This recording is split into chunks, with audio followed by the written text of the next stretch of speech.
দীর্ঘদিন পর জনসম্মুখে আসেন চাঁদপুরের কচুয়া আসনের দুইবারের এমপি ও সাবেক শিক্ষা প্রতিমন্ত্রী ডাক্তার আ.ন.ম এহসানুল হক মিলন।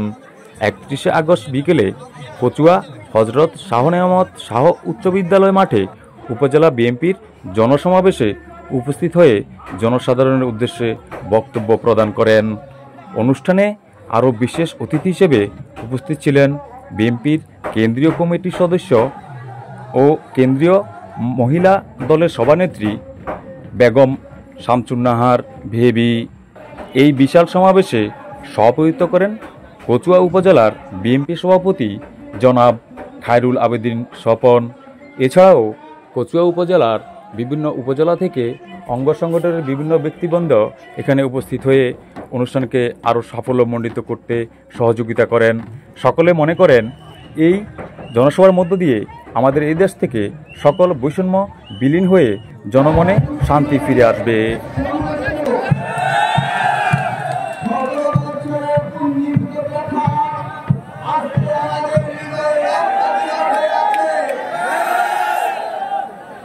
দীর্ঘ 18 বছর পর আজকে আমরা একটা জনসভা করার প্রয়াস করতে পেরেছি।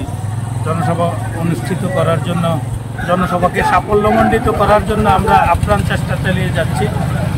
সবার মধ্যে আনন্দের বন্যা বইছে।